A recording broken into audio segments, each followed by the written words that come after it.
when you are interacting with sales, do you prefer a single seller that helps you with pre-sale and post-sale implementation, adoption, and success?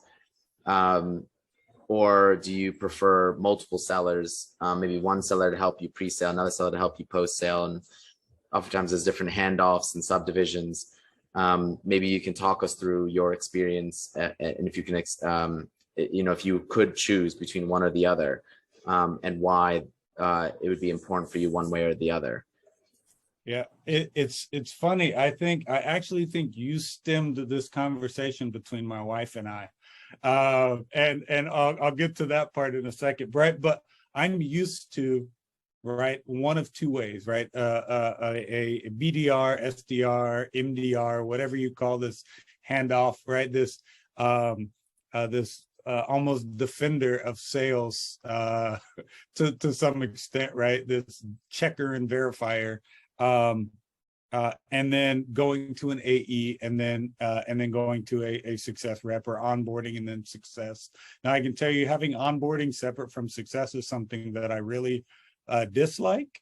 I think that should be one that should have always been one process.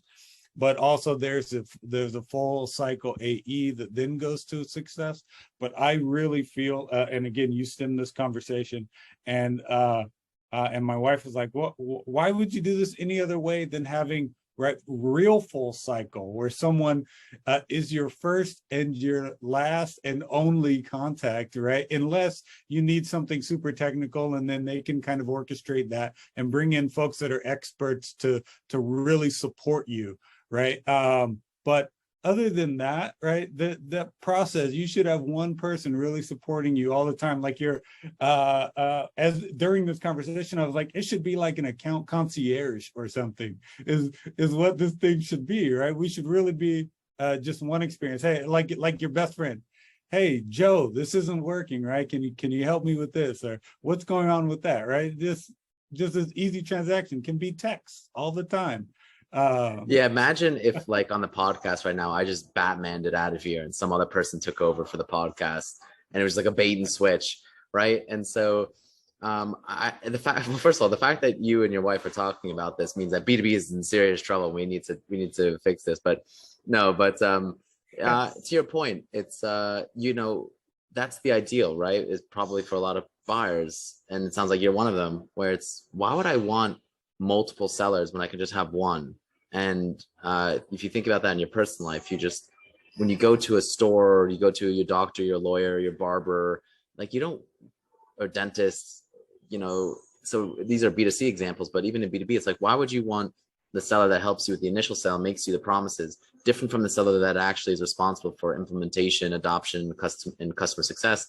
And to your point, for the few things that are outside their expertise, or maybe they don't know, or they need a bit of technical help for, they can loop in other people internally and just act a bit as a project manager. So maybe if it's a very technical product and they need some help implementing it, then they loop in someone from product who can just help customize the product, because that's what the product team does, and the product team should be interacting with buyers to some extent.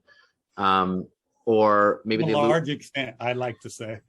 Yeah, they should, right? And product teams to the, right? So, or they could loop in maybe another seller that has a bit more expertise in a certain area, and that's like an occasional thing. Or maybe they loop in the CEO sometimes, like bring in the heavy artillery to, like, woo the buyer and say, hey, I'm bringing the CEO in. The CEO can be more flexible about stuff, particularly if it's like a really big deal or something. So there's it's not to say that the only person that the buyer ever speaks to is just one person, but that one person is the quarterback, is helping the project manage things. And then in addition to that, you can have like customer support, so to help the end users, right, to deal with troubleshooting problems, which is separate from sales, right? Customer service is different from sales.